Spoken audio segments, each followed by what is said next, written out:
Hey guys, Brian with Gemlux here. Today we're out of the Adamek Harley-Davidson dealership on Wells Road in Orange Park, Florida. I want to thank them for letting us do this installation on their boat.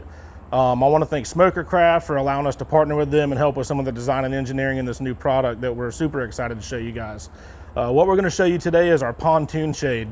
We've done very well in the center console market with our shade systems, and we wanted to bring that into another market, so pontoons it is.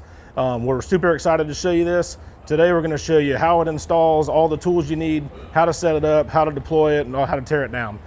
So let's jump into it. All right, so now I'm going to show you what comes in the box when you buy the pontoon shade. Everything's going to come in one box, but there's going to be a number of components that you receive. I want to go through those now and show you what they are. The first thing that you're going to see is the carbon fiber pole. These are extendable, so you can actually adjust the shade up and down. It's got a simple clamping system. Extend it and collapse it. It's that easy. The second part of this pole that you'll notice is our locking adapter. This is actually a patent pending product that we've done really well with in the center console market. This piece will go into the receptacle, and when you twist it, it will actually lock into there and it will not be able to be pulled out. The second thing that you'll receive is the shade itself. Simple enough, it comes with all the straps and the clips that you need to hook this thing up. You'll also receive 2 of our universal shade attachment bands.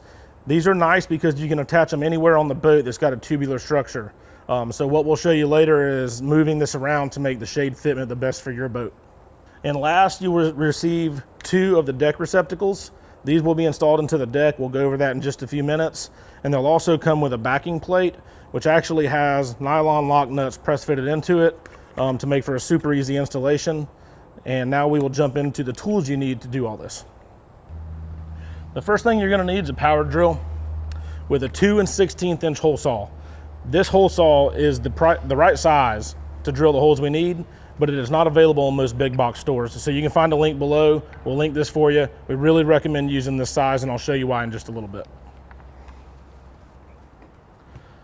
Next thing you'll need is simple. It's a Phillips head screwdriver.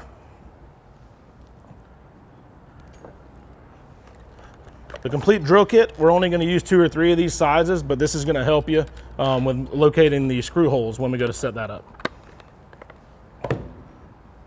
A thin tipped Sharpie marker, a wood file or a rasp if you will, safety glasses as always, and number 10 machine screws. We have these in our Gemstallation kits. We really recommend using a machine screw. It's going to mate with the backing plate perfectly. If you use a wood screw, you're going to risk pulling this out of your deck, so we really recommend using the machine screws. Now, some of the optional tools that you might need are behind me here. This is my personal favorite, and I'll show you why this is great in just a few minutes, but it's just a multi-tool with a straight cutting bit. You could also use a coping saw,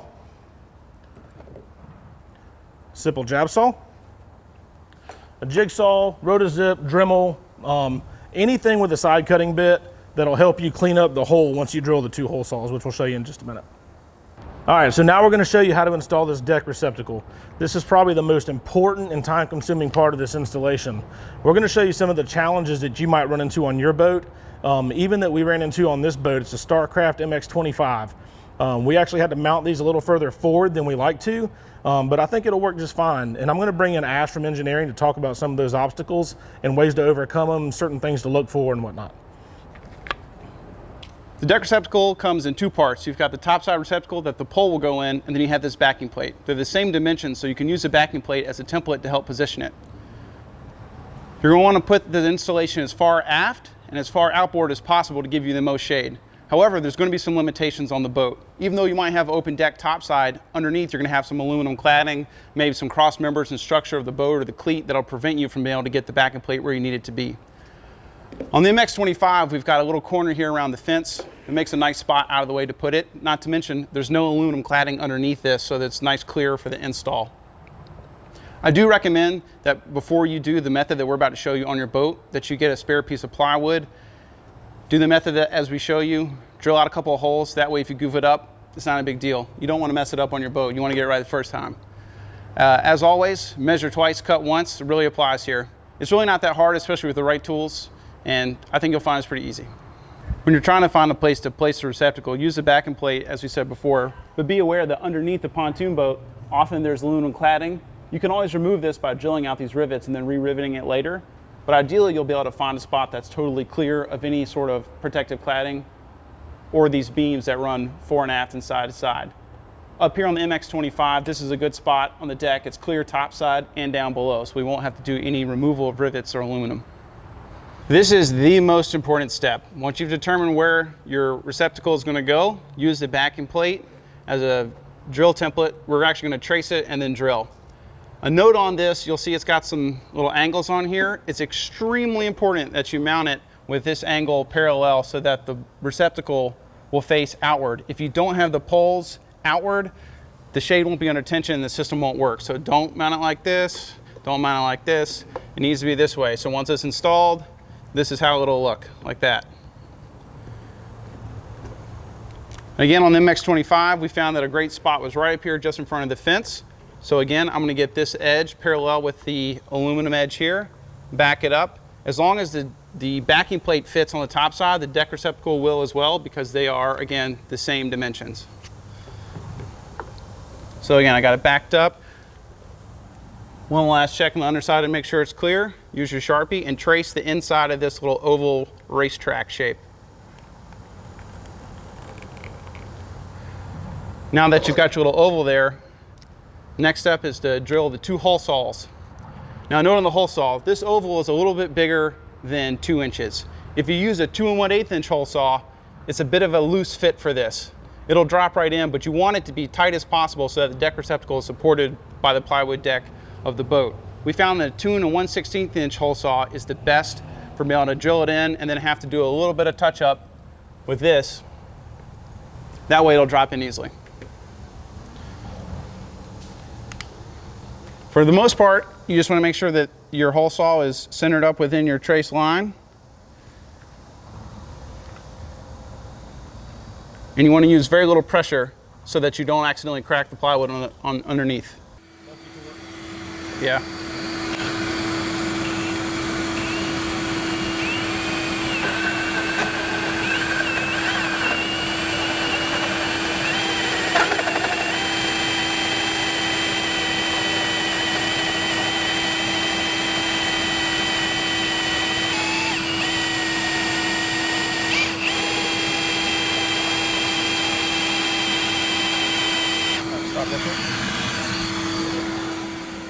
It's important to go slow on the hole saw cut because if you lean into it too much, you'll end up cracking the deck on the underneath.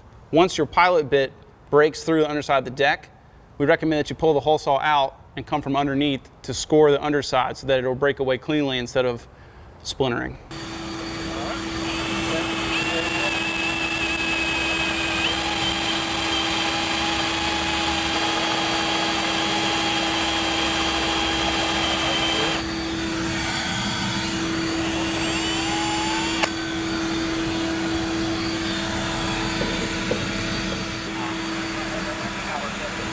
We finished our first hole saw cut here.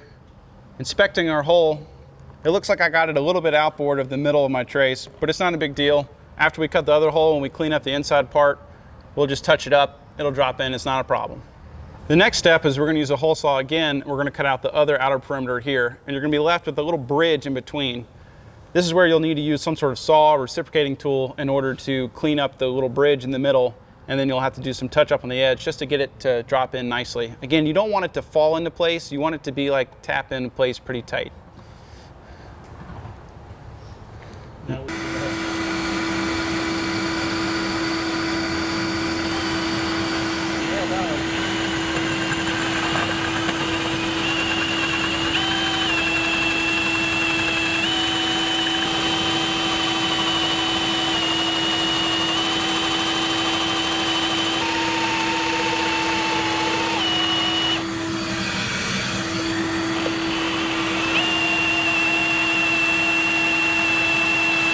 All right, pilot's about to break through. You want to try this again? Showing the underneath? Yeah, you're through.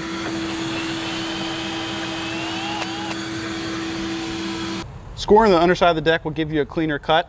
Unfortunately, there's not always room with the pontoon depending on where you place it. So I've just taken the hole saw by hand here and put it through the pilot hole I cut from the top and just scoring it by hand. It's not a lot, but it's enough to help break the surface layer of the plywood underneath so that you get a nice clean cut. We'll go back up to the top side to break it through.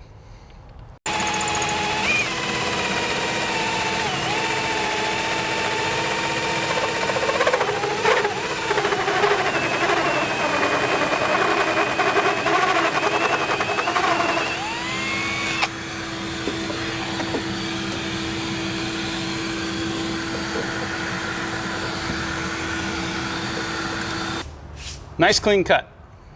All right, so Ash has the 2 holes drilled in the deck. Now we got to take out that little piece in the middle that we'll call the bridge. There's a number of ways to do this. If you have a simple hand saw, something like this, they call this a jab saw, you could use this to cut that out.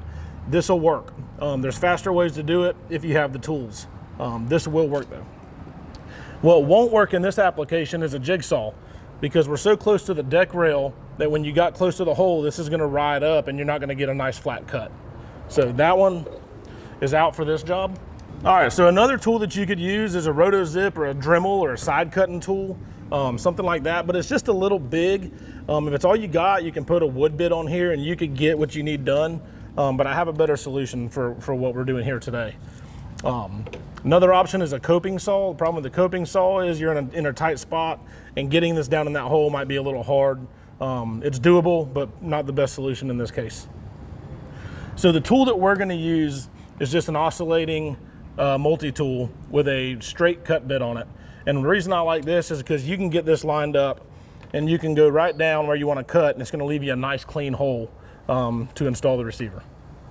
Taking a look at our 2 hole saw cuts, it's looking pretty good. I'm using my backing plate just to see if we got them straight in or not. This one again is a little bit outboard, and if you look at the trace you can kind of see that there's a little bit of extra space on this side of the trace, but that's no problem. When we come back and do this next step, when we cut the bridge out, we'll just add a little bit of extra cut over here.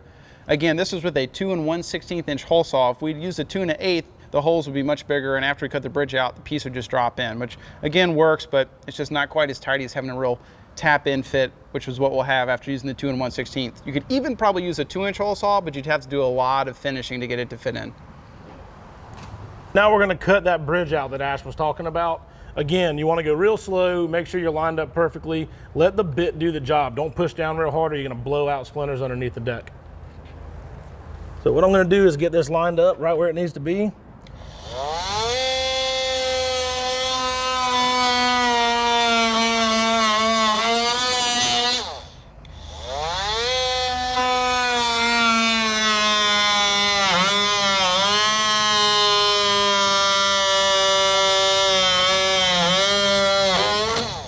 All right, so I finished the outside here. I'm gonna go to the other side.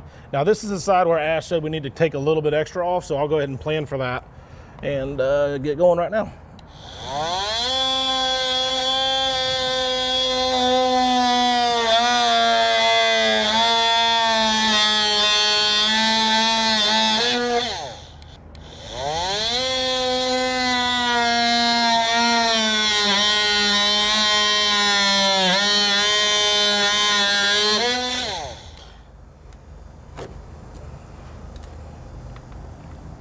So we got the bridge out. Now we're gonna come back with a file or a rasp and clean this up and make sure that the receptacle fits nice and tight.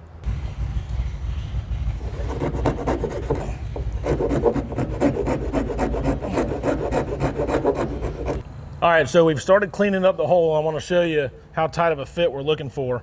That obviously is still too tight, so we're gonna continue to clean this up. I got a little proud spot on the outboard side that I'm gonna file off, and then this thing should drop right in.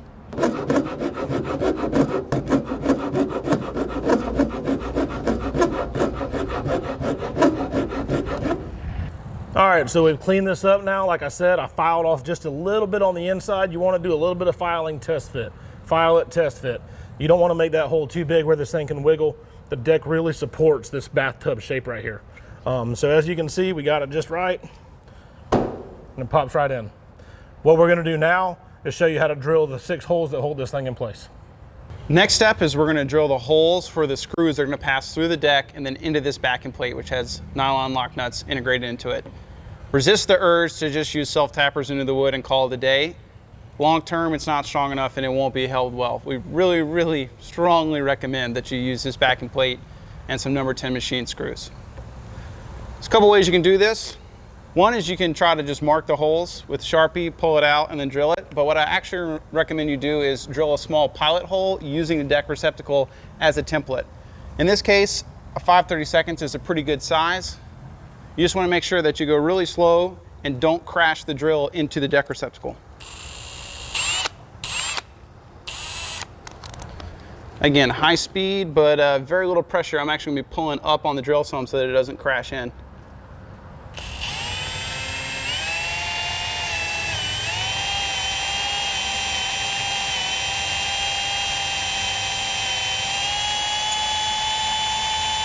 So see, when it punched through there, I made sure it didn't hit the deck receptacle.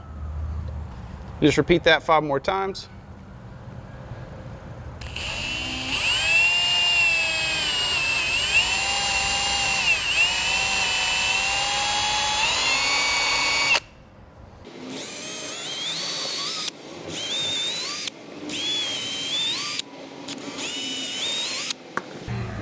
Now pop the deck receptacle back out so you can enlarge the pilot holes that you've just drilled.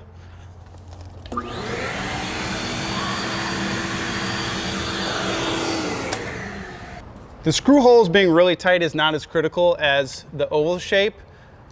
I recommend using no more than a 1/4 inch size hole for these. If you do a 1/4 inch, they'll all drop in really easily, but if you can get away with using a smaller one, a 7/32 works well. You can always make it bigger.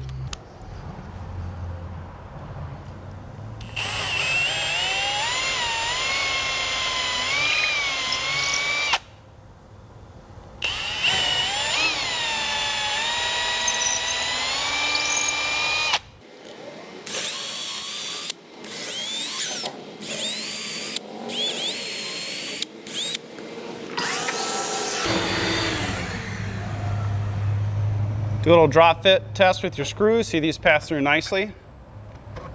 As long as they're more or less centered up on these holes, it should fit in well.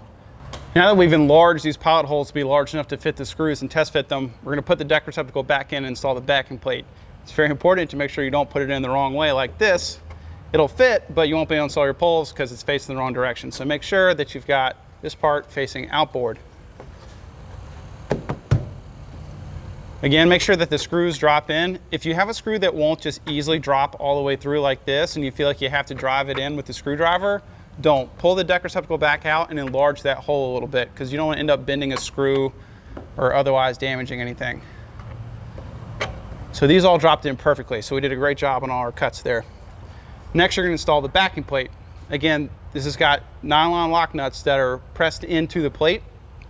You're going to put it in from underneath and then install with a hand screwdriver. Don't try to put it in with the drill and a bit because you want it to come up like you're tightening lug nuts on a car wheel where it's going to come in just a little bit each time until you get it all the way up tight. Next step, we're going to install the backing plate. Underneath here, you see we've got plenty of room to put it up into place. Just lightly get it touching one of the screws. It doesn't really matter which one you start with. And start throwing it in, and once you get it started, you can move on to the next one. So I've got that one started. I'll go to the opposite corner here. Again, not terribly important which one you do. You just want to make sure you don't over tighten any given screw, because then you'll have the plate pull up kind of crooked and it'll make it difficult. So once you've got all the screws started, you can let go of the backing plate and just start tightening them up top side. Again, light torque up here, hand tools only. So as I said before, I'm just applying a little bit of torque to each one of these screws, and as it starts to get a little bit tight, I'm moving on to another one that's loose in an effort to bring the plate up evenly and slowly.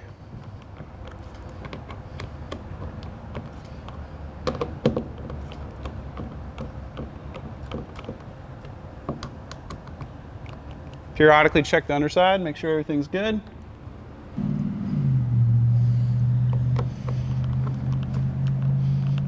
Told you guys there's gonna be a lot of this. This is definitely when I'm afraid that people will break out the power drill and just go right through it.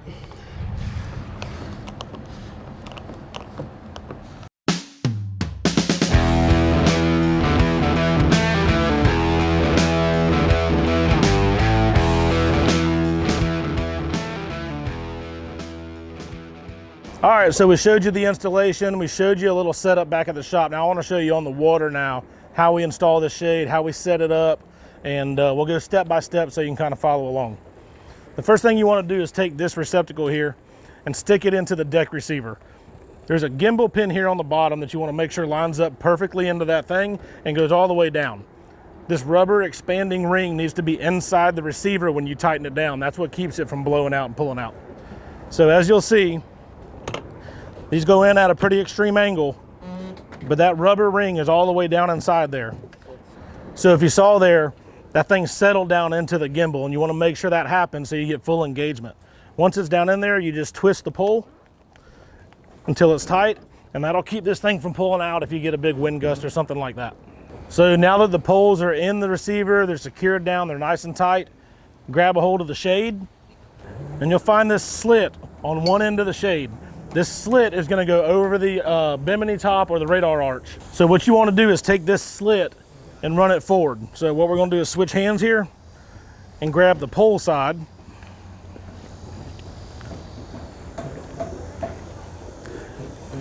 And these straps are pretty tight right now. Let's go ahead and extend them, and I'll show you why in just a few minutes. What we're going to do is hook them onto the end of the pole, and then we're going to run the poles up. Run them up till they stop, and clamp the clamp down. So now we're going to walk this end with the slit forward and lay it over the top of the radar arch.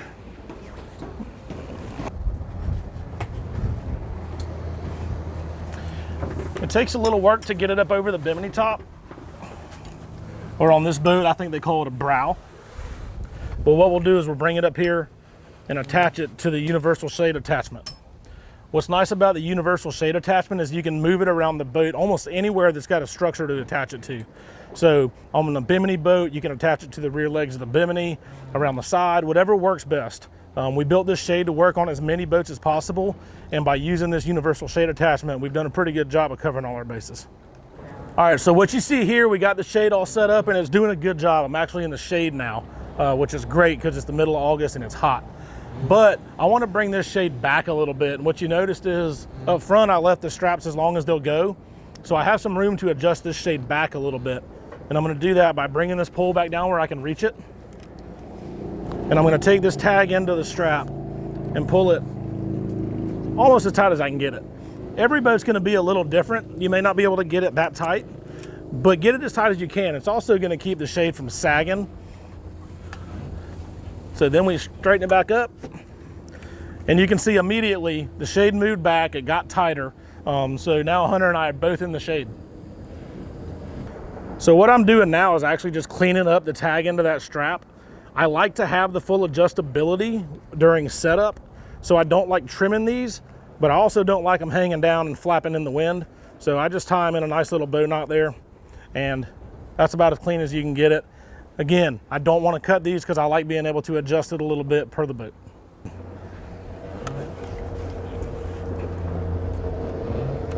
So there you have it. That's the Gemlux Pontoon Shade.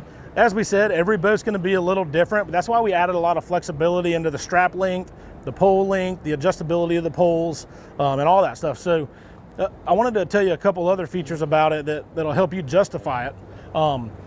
What's cool about this is you can change the angle of the shade. So if you have a baby or a kid sleeping on this back lounge and the sun's coming from back here, you can lower this shade down and it's going to shade this whole area back here. It'll be pretty much be blacked out from the sun. You can also tilt this thing side to side. So I'll raise this side and lower that side, and you can see if the sun's coming from different directions, you can adjust this thing accordingly and do different stuff with it.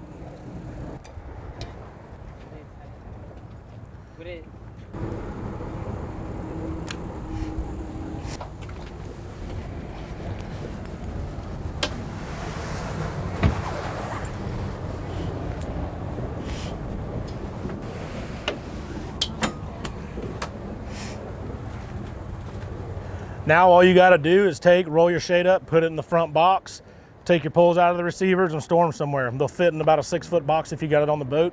If not, you can lay them on the floor or put them out of the way or whatever. So as you guys know, we've made a lot of different shade systems for center consoles, some that go on the outriggers, a coastal shade system, which is a unique shade system. This is the pontoon shade system, and I believe it's the easiest shade to use that we've made so far. We've obviously learned a lot along the way, and we look forward to sharing this experience with you guys.